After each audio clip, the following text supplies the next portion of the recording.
Salam Bapak Ibu dan selamat bertemu kembali di YouTube saya, Pendeta Rudolf H. Pasaribu Channel. Dengan dan lewat channel ini saya komit untuk senantiasa menyebarkan pengajaran firman Tuhan karena saya percaya berlandaskan Yesaya pasal 55 ayat 11 bahwa firman Tuhan yang saya dan Bapak Ibu saudara-saudara semuanya juga ikut sebar lewat apapun termasuk lewat khotbah ini tidak akan kembali dengan sia-sia, tetapi akan bekerja sendiri lewat kuasa dan berkat urapan Roh Kudus. Mari Bapak Ibu, saudara-saudara semuanya, saya ajak membantu saya menyebarkan pengajaran firman Tuhan, khotbah di pertanggiangan Minggu Judika. Judika artinya, berilah keadilan kepadaku ya Allah. Didasarkan pada Mazmur 43 ayat 1a, 6 April 2025. Terambil dari kitab Mazmur pasal 126 ayat 1-6. Dan bacaan dari Injil Lukas pasal 7 ayat 41-50 diikat oleh topik atau tema dosamu telah diampuni. Dalam bahasa Batak Toba dituliskan nunga sesa aka dosami. Saya baca untuk kita, simaklah pembacaan firman Tuhan berikut ini. Judul perikop Mazmur pasal 126 ayat 1-6, pengharapan di tengah-tengah penderitaan. Nyanyian ziarah ketika Tuhan memulihkan keadaan Sion. Keadaan kita seperti orang-orang yang bermimpi. Pada waktu itu mulut kita penuh dengan tertawa dan lidah kita dengan sorak-sorai. Pada waktu itu berkatalah orang di antara bangsa-bangsa, Tuhan telah melakukan perkara besar kepada orang-orang ini. Tuhan telah melakukan perkara besar kepada kita, maka kita bersuka cita. Pulihkanlah keadaan kami ya Tuhan, seperti memulihkan batang air kering di tanah Negeb. Orang-orang yang menabur dengan mencucurkan air mata akan menuai dengan bersorak-sorai. Orang yang berjalan maju dengan menangis sambil menabur benih pasti pulang dengan sorak-sorai sambil membawa berkas-berkasnya. Nah, Bapak Ibu dan saudara-saudara, demikianlah khotbah kita di ibadah pertanggiangan Minggu Judika 6 April 2025 di bawah tema dosamu telah diampuni, nunga sesa akka dosami. Saudara, Mazmur 126 ini merupakan kesaksian umat Israel yakni Yehuda yang ditulis oleh pemazmur atas perbuatan Tuhan bagi kehidupan mereka pada masa lalu. Kita tahu apa yang terjadi pada bangsa ini di masa lalunya. Mereka telah menjadi orang buangan di Babel selama 70 tahun. Selama dalam pembuangan itu, mereka mengalami banyak tekanan, banyak kesusahan dan penderitaan. Mereka tidak memiliki kebebasan untuk beribadah. Bait Allah tidak ada, sinagoge juga tidak ada. Karena begitu hebatnya kekuatan Babel yang menindas mereka saat itu semua membuat mereka merasa tidak akan mungkin lagi pulang atau terbebas. Namun ternyata segala penderitaan di pembuangan itu sekarang telah berubah. Tuhan telah mengubah segala sesuatu. Saat Mazmur ini ditulis, umat Tuhan boleh kembali ke negeri asalnya di Yerusalem. Nah, Bapak Ibu, keadaan inilah bagi mereka yang dianggap seperti mimpi, gak masuk akal mereka. Mereka seperti tidak percaya akan situasi yang baru itu. Itu sebabnya pemazmur melukiskan kondisi yang bagaikan mimpi itu sebagai berkat yang berlimpah-limpah dari Tuhan. Sehingga mereka tertawa penuh kegirangan, penuh sorak-sorai. Apa yang mereka tertawain? Mereka mentertawai diri mereka sendiri. Mereka mencoba meyakinkan diri mereka sendiri akan kelepasan ini dengan bersorak-sorai. Bahkan pemazmur juga mengungkapkan bahwa kondisi mereka yang mengalami sukacita besar karena kembali ke negeri asalnya lagi di Yerusalem itu juga ternyata memancing orang-orang lain berkomentar. Apa komentar orang lain kepada mereka? Terlihat pada ayat 2c. Tuhan Tuhan telah melakukan perkara besar kepada orang-orang ini. Orang-orang ini, Bapak Ibu, orang-orang siapa? Orang-orang Israel. Nah, komentar orang-orang lain itu pun terjadi karena mereka melihat orang Israel sekarang bergembira dengan sorak-sorai. Kemudian pada ayat 3, komentar orang-orang lain yang melihat mereka bergembira dengan sorak-sorai. Sorak-sorai itu tadi sekarang mendorong umat Israel mengaku seperti pengakuan orang lain itu. Apa kata mereka lagi? Tuhan telah melakukan perkara besar kepada kita, Bapak Ibu. Maka kita bersuka cita. Nah, apa artinya itu?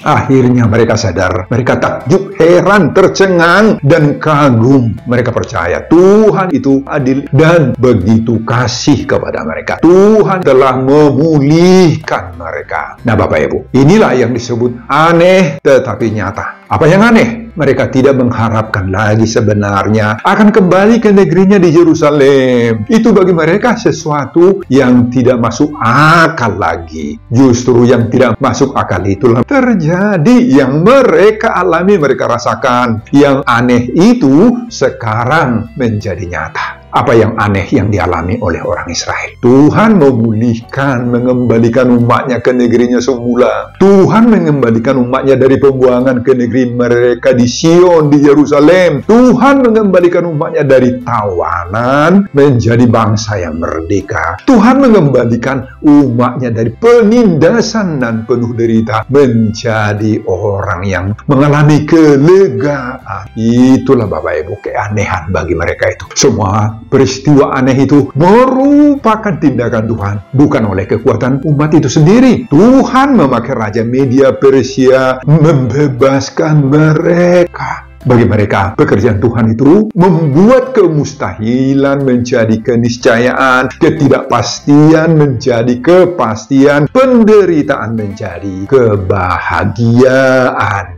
Dan segala kemustahilan, keanehan, dan ketidakmungkinan menjadi mungkin. Inilah yang membuat mereka sekarang mencucurkan air mata. Sukacita. Mereka bersorak-sorai, penuh sukacita Bapak Ibu, hingga menjadi pendorong bagi bangsa lain memuji Tuhan. Sebagaimana ayat 2c tadi, Tuhan telah melakukan perkara besar kepada orang-orang ini. Saudara, pada ayat 4, pemazmur menyampaikan doa permohonan umat itu kepada Tuhan agar dilakukan kiranya pemulihan lanjutan. Pemazmur berkata, pulihkanlah keadaan kami ya Tuhan, seperti memulihkan batang air kering di tanah Negeb. Nah, setelah kembali ke negerinya di Yerusalem, keadaan mereka sudah hancur. Tanah-tanah pertanian sudah ditumbuhin semak belukar. Bait Allah juga sudah rusak, sudah rata tanah. Sumber-sumber kehidupan, sumber-sumber nafkah enggak menghasilkan lagi. Segala sesuatu harus dimulai lagi dari nol, dari dasar. Mereka percaya Tuhan pasti memulihkan seperti memberi batang air kering di tanah Negeb. Kemudian pada ayat 5 sampai ayat 6, pemazmur menggambarkan pemulihan Tuhan itu bukan sesuatu yang mudah, yang otomatis, yang serba instan. Itu sesuatu yang sulit sekali. Gambarannya seperti petani yang menabur dengan air mata dan tangisan. Meski sulit, capek, lelah, tetapi di waktunya kelak, maka yang ditabur itu akan menghasilkan buah, sehingga membuat petani itu menyanyi penuh syukur dan sukacita. Jadi Bapak Ibu, segala sesuatu harus dimulai dan dilakukan dengan keringat, dengan usaha, bahkan dengan tangisan, jerih payah yang maksimal.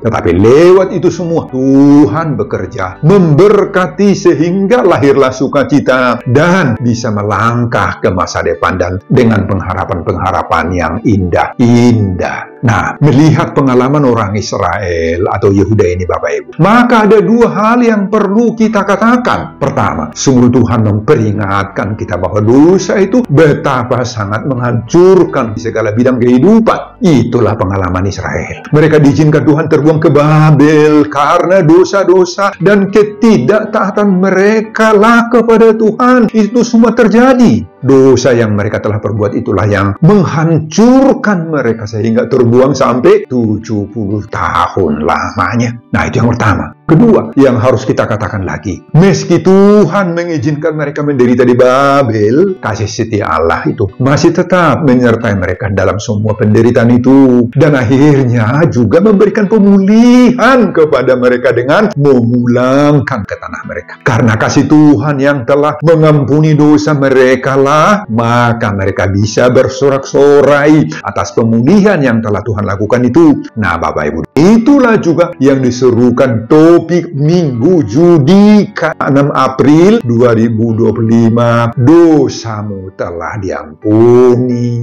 Amin, Bapak Ibu dan saudara-saudara. Nah, saudara, demikianlah isi khotbah kita di Minggu Judika 6 April 2025 di bawah tema Dosamu telah diampuni, nunga sesa akka dosami. Apa pengajaran Tuhan bagi kita lewat khotbah ini? Pengajaran pertama, tetap berharap meski merasa tidak ada lagi harapan. Saudara, inilah yang dialami oleh bangsa Israel setelah berada di pembuangan Babel selama 70 tahun, mulai tahun 605 sampai tahun 537 sebelum Masehi. Semua pengharapan mereka untuk kembali ke negeri asalnya di Yerusalem sudah pupus, nggak ada lagi, tidak pernah lagi muncul itu dalam pemikiran mereka. Mereka sudah menderita dalam segala hal, termasuk tadi dalam pelaksanaan agama atau ibadah. Sebab di Babel itu mereka tidak ada memiliki tempat ibadah seperti sinagogi. Tetapi ternyata Tuhan memiliki berbagai cara untuk melepaskan mereka dan mengembalikan mereka ke negeri asalnya. Hal itu terjadi dengan menyuruh Raja Koresi dari Persia menaklukkan Babel. Dan Raja Koresi mengeluarkan dekrit pengembalian semua jajahan-jajahan di Babel, termasuk Israel.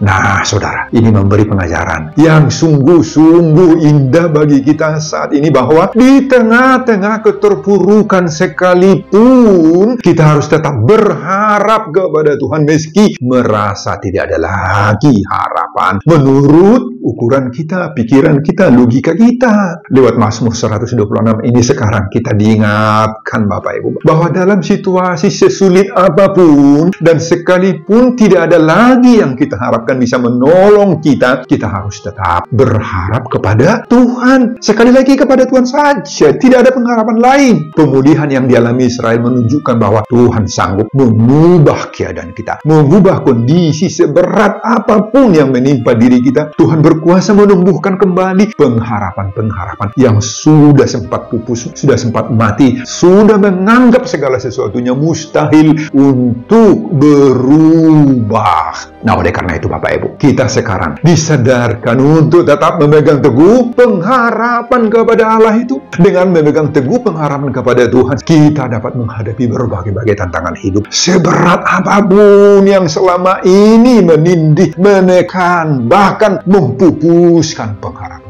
kita. Dengan memegang teguh serta bersandar pada kekuatan iman dan pengharapan yang teguh kepada Tuhan itu, mari kita jaga, mari kita pelihara pengharapan bahwa Tuhan sanggup memulihkan keadaan kita. Bahkan ketika situasi tampak sudah mustahil sekalipun, kita selamat, tetap ada pengharapan kita untuk diselamatkan Tuhan. Sekali lagi, khotbah ini mengajar dan menyadarkan kita sekarang agar tetaplah berharap. Meski merasa segala-galanya serba mustahil, tidak ada lagi harapan. Amin, Bapak Ibu dan saudara-saudara. Pengajaran kedua, seperti bangsa Israel dipulihkan Tuhan, maka kita juga sudah dipulihkan Tuhan lewat Yesus Kristus. Saudara, sebagaimana kita sebutkan tadi bahwa semua penderitaan dan berbagai-bagai kehancuran yang dialami oleh bangsa Israel itu di masa pembuangan berlangsung 70 tahun maupun setelah pulang ke negerinya, di mana mereka harus kembali memulai dari nol, dari dasar. Itu semuanya adalah terjadi karena dosa-dosa pemberontakan mereka sebelumnya. Itu sudah kita sampaikan tadi. Dan sekarang, sebagaimana diungkap oleh penulis Mazmur 126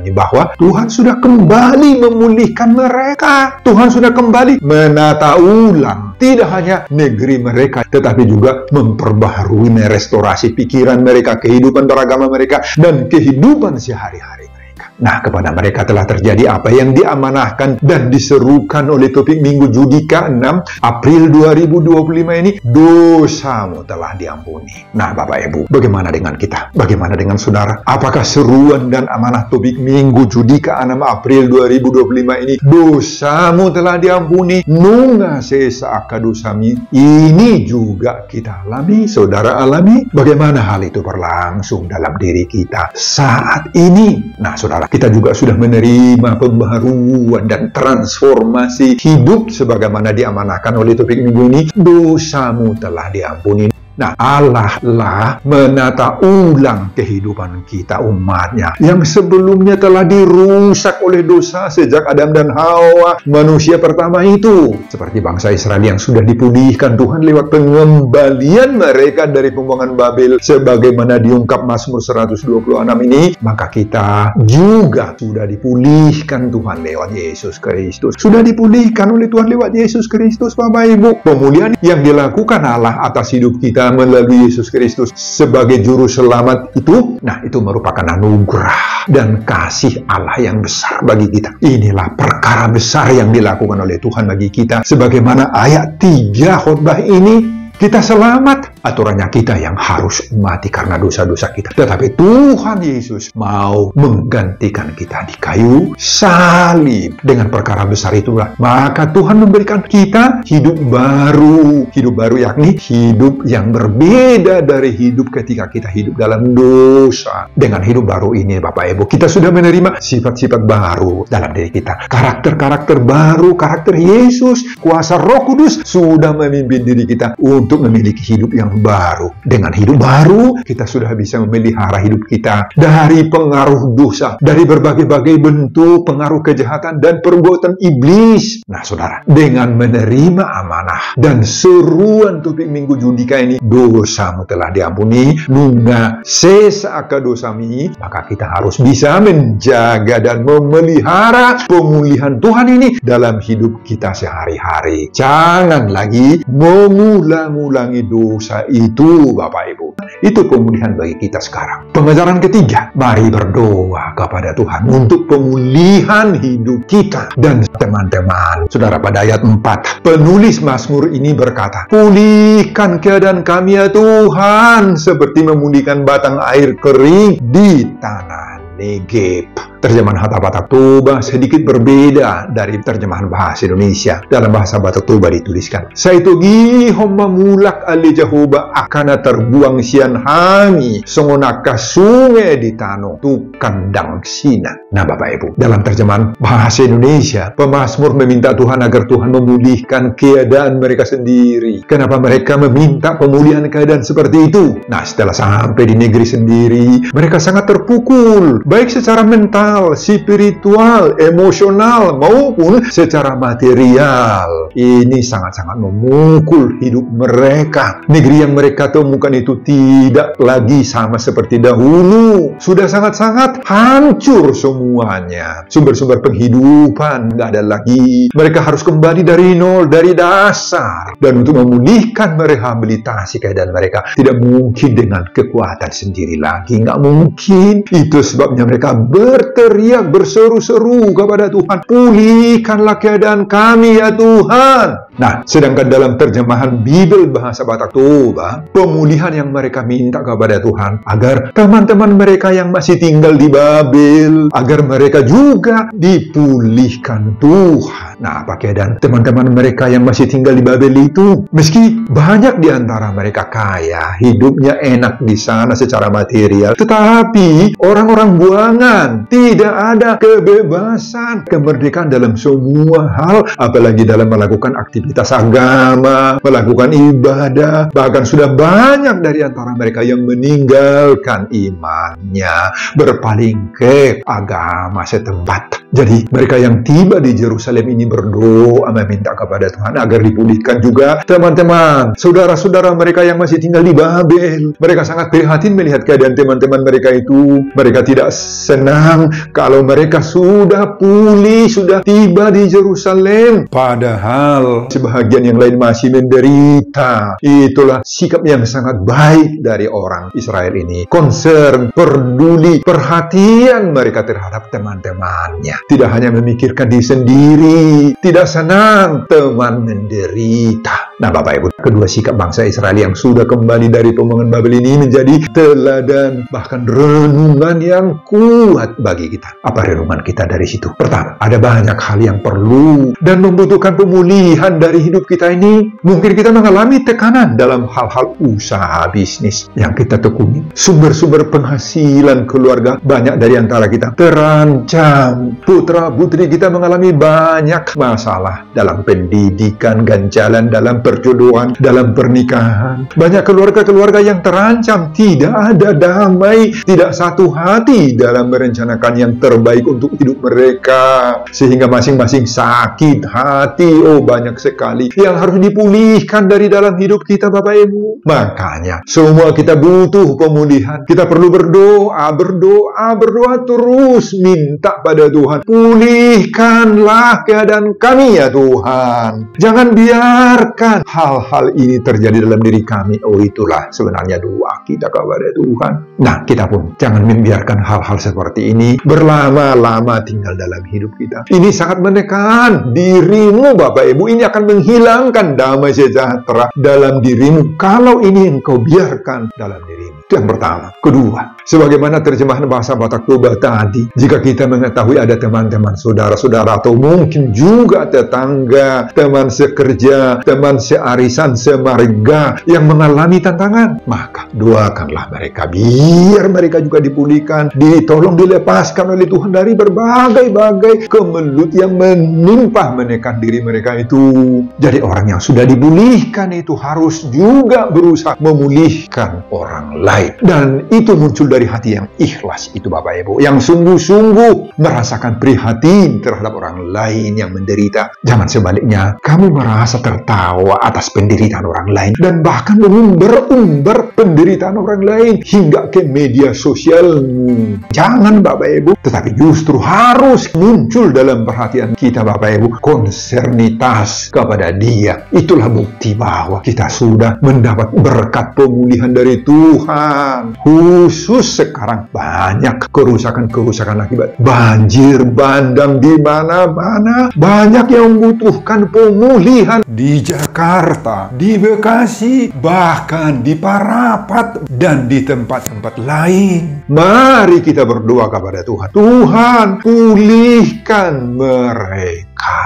Nah, saudara, kita percaya Tuhan akan memulihkan para korban-korban itu, sebagaimana disebutkan pemazmur di sini, seperti memulihkan batang air kering di tanah Negeb. Apa artinya? Tanah Negeb itu tandus, kering, hampir tidak bisa tumbuh apa-apa di sana. Tetapi Tuhan bisa mengirim air ke sana lewat berbagai cara, seperti hujan dan sebagainya. Jadi Tuhan bisa memungkinkan kita menjadi berkat bagi orang-orang yang merasa seperti Negeb, kering dan tidak ada damai sejahtera. Asal kita mau membantu mereka lewat doa-doa kita. Mau, Bapak Ibu dan saudara-saudara? Pengejaran keempat, taburlah berbagai usahamu, Tuhan akan memberi buahnya. Nah, Bapak Ibu dan saudara-saudara, pada ayat 5-6, pemazmur menggambarkan bahwa kehidupan kita ini tidak mudah, tidak mulus-mulus, tidak selalu membuahkan sukacita dan berkat-berkat yang berlimpah-limpah seperti kita harapkan. Pemazmur berkata pada ayat 5, orang-orang yang menabur dengan mencucurkan air mata akan menuai dengan bersorak-sorai. Dalam bahasa Batak Toba, mariluilu lau menabur, marulupuluk dusugut laho manggotil. Nah, apa yang digambarkan firman Tuhan ini? Kedua-dua suasana itu, yakni air mata, duka, tangisan, juga kegagalan-kegagalan serta ancaman hidup akan selalu silih berganti dengan menuai, mendapat panen, mengalami sukacita dan berkat-berkat dan lain-lain. Nah, Bapak Ibu, apa yang dikatakan pemazmur ini mengajar dan mengingatkan kita sekarang suatu realitas hidup yang tidak bisa kita tolak. Apa itu? Sebagai anak-anak Tuhan, kita diharuskan untuk rajin teruslah menabur, yakni menabur segala sesuatu yang baik, menabur kasih, menabur damai sejahtera kepada orang lain, sekalipun orang-orang lain itu tidak mengasihi kita, membenci kita, bahkan juga pernah menteror kita. Sekalipun seperti itu, memang semua usaha dalam menabur ini akan selalu memancing kita lemah, letih, capek, bahkan membuat kita harus mencucurkan air mata. Apa yang kita tabur itu, Bapak Ibu, belum tentu tumbuh dan berbuah. Bahkan bisa saja disikapi oleh orang-orang lain sana sinis, dengan kebencian dan juga caci maki kepada kita. Tetapi jangan pernah semangat kita menjadi surut, mundur, kalah akibat hasil taburan kebaikan kita itu tidak tumbuh, tidak disikapi oleh penerimanya dengan positif. Jangan berhenti menabur, Bapak Ibu, sebab kita tahu kita hanya menabur saja,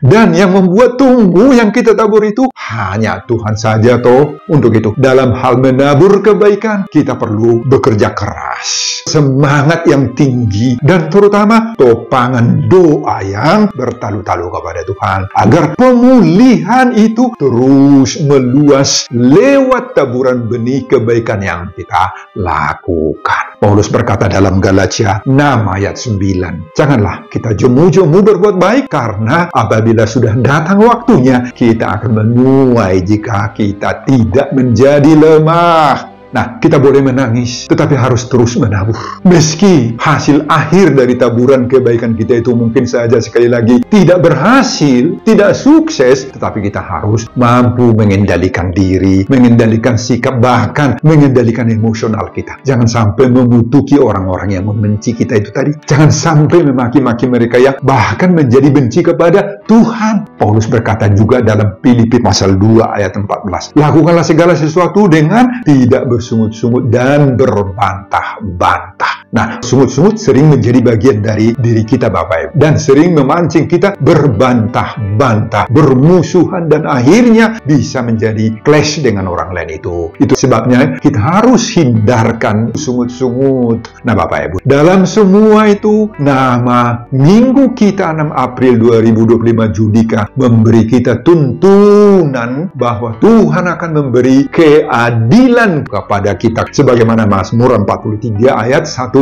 Keadilan yang paling besar yang diberi Tuhan kepada kita adalah dosamu telah diampuni, nunggah sesa aka dosami, sebagaimana topik minggu Judika ini. Amin, Bapak Ibu dan saudara-saudara. Sebelum saya mengakhiri khotbah ini, kembali saya mengajak Bapak Ibu dan saudara-saudara untuk membantu saya menyebarkan firman Tuhan khotbah di pertanggungan minggu Judika 6 April 2025 dari Mazmur 126 ayat 1 sampai 6 ini, agar semakin banyak orang yang mau menghidupi janji Tuhan, dosamu telah diampuni, nunggah sesa aka dosami, termotivasi lewat khotbah ini. Simak juga video-video khotbah saya yang lain, agar Bapak Ibu dan saudara-saudara memiliki sentuhan dan pemahaman rohani yang semakin diperkaya. Buka di YouTube saya, Pendeta Rudolf Hapasaribu Channel. Selamat mengikuti ibadah pertanyaan Minggu Judika 6 April 2025. Tuhan Yesus memberkati kita. Salam Horas. Amin. Bapak, terima kasih untuk firman-Mu yang Engkau berikan kepada kami saat ini. Banyak hal-hal yang menindas kami, membuat kami mengalami tantangan dan pergumulan. Pikiran kami tidak lagi hidup dalam damai sejahtera, sehingga kami membutuhkan pemulihan dari Tuhan. Pulihkanlah kami, terutama masyarakat yang mengalami tantangan pergumulan akibat banjir, akibat berbagai-bagai tekanan alam selama ini yang menghancurkan kehidupan mereka. Berkati hamba-Mu dalam mempersiapkan khotbah-khotbah berikutnya. Amin.